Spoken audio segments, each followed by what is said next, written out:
Okay, guys, we have a special show for you today. I can't decide who I'm going to vote for, so what I've decided to do is put the names into a hat. I'm going to pick out of a hat and I'm going to go with that presidential candidate.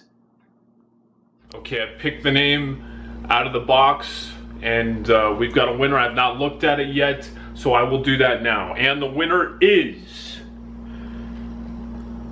let's see here. The winner is James Hedges, Prohibition Party. James Hedges of the Prohibition Party. You're going to get my vote. And of course, now I wanted to talk to you guys a little bit about Howard Hughes. I've been studying him. I've been reading this amazing book, Howard Hughes: The Hidden Years. It's been sensational. I'm interested in him when he was an old man and he was isolating himself in hotel rooms, penthouse hotel rooms on the top floors of the Desert Inn and other luxury hotels. It's funny, a guy that wanted such isolation, he would always put himself inside a hotel. And initially, it was a mansion in Bel Air, California, I believe, somewhere in Los Angeles area. And then later on, he would just go into luxury hotels, but they would pull him in on a stretcher. That way no one could see him. A covered stretcher. And I can't remember everything. I'll add more details, but this is just, there are just some amazing stories in this book. I mean, we know the basics, the long fingernails, letting his hair grow out, not bathing, a complete germaphobe.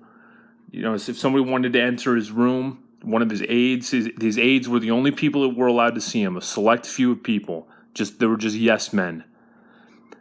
And if they were going to go into his room, they had to just open the door just for a moment so no bugs or anything could get in there, because he was just a hypochondriac and a germaphobe, obsessive compulsive.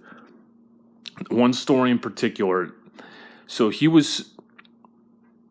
wrote something for some newspaper, some letter to the editor or something, and there were a number of commas in the story, the paragraph, whatever it was that he wrote to them. So he removed a comma after Houston and before Texas. It went to the editors. They put it back in there. And when he saw it, he became really upset. So one of his aides, made sure that comma was removed. He talked to the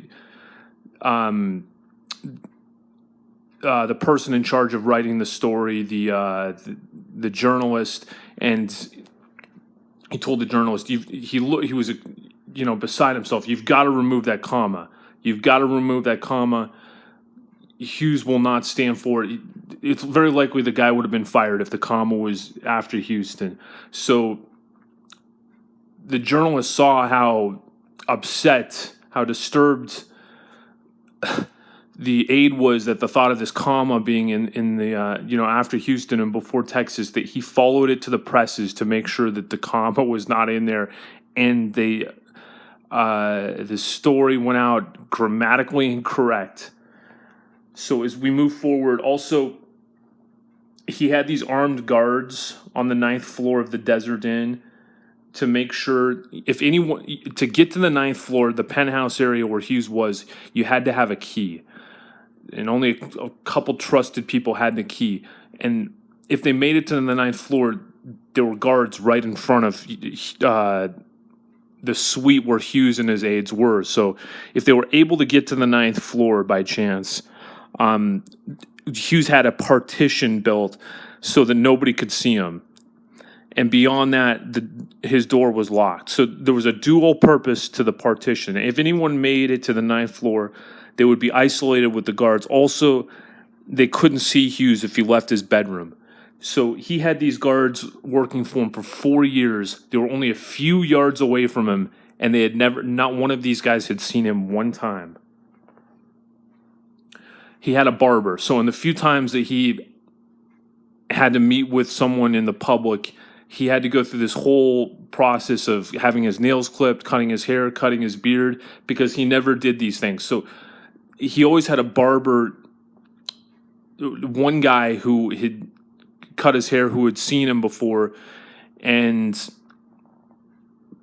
he would call him, and oftentimes he would just keep the guy waiting and not even get his hair cut. And you would pay him like $1,000 just for waiting. And the guy only cut his hair in his beard a handful of times, but he eventually went into another industry and went into nursing. And when the Hughes when the Hughes group when he found out about this, they went crazy. They couldn't have this guy going into another another field, because he had actually seen Hughes.